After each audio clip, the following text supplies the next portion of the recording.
ini untuk di daerah kami, terutama di Desa Penggarit, ini sudah ada sejak dahulu kala, bahkan ketika saya masih kecil. Nah, pada saat itu, masyarakat di Desa Penggarit itu ketika punya hajat, yang pertama itu ketika ada seorang salah satu dari keluarga yang sedang hamil atau mengandung 7 bulan, biasanya untuk kehamilan pertama, itu diadakan selamatan yang namanya tinggeban atau mitoni.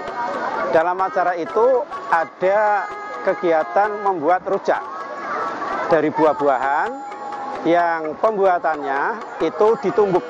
Nah, sebagai salah satu alat untuk menumbuk rujak itu digunakannya lesung. Lesung yang terbuat dari kayu atau pohon yang dilubangi dengan 2 macam lubang, lubang yang memanjang dan lubang yang melingkar. Nah, itu juga fungsinya macam-macam. Ada yang bisa digunakan untuk menumbuk secara beramai-ramai, dan ada yang digunakan untuk menumbuk hanya 1, 2, atau 3 orang. Nah, kegiatan itu digunakan ketika yang punya hajat itu membuat rujak.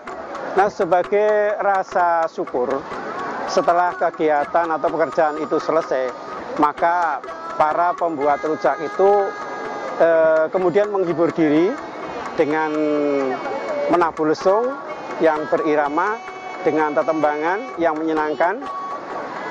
Selain itu juga fungsi dari menabuh lesung atau gejuk lesung, atau kalau di sini menyebutnya itu bendrongan. Selain untuk menghibur diri, juga merupakan salah satu sarana untuk memberitahu kepada warga bahwa di keluarga ini sedang memiliki hajat mitoni. Nah, kemudian fungsi yang kedua pada saat itu, lesung digunakan untuk menumbuk padi atau memecah kulit padi.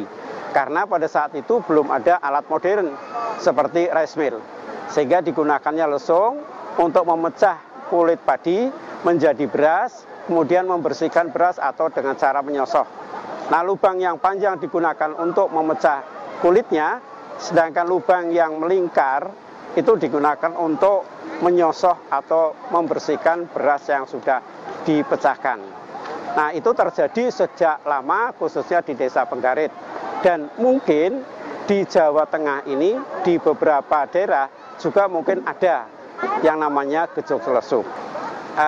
Untuk tradisi budaya yang ada di Desa Penggarit, ini oleh kita, terutama dari pemerintah desa, ini gencar sekali untuk mengajak kepada para warga untuk kita bisa pertama mengenal, mengetahui, kemudian yang pada akhirnya kita akan menghargai bahwa nenek moyang kita sejak dahulu itu sudah berbudaya dengan beraneka macam budaya. Salah satu diantaranya adalah yang ada hubungannya dengan musik atau tetembangan. Sehingga harapannya kita sebagai generasi penerus ini setelah tahu kita bisa menghargai karya dari para leluhur kita.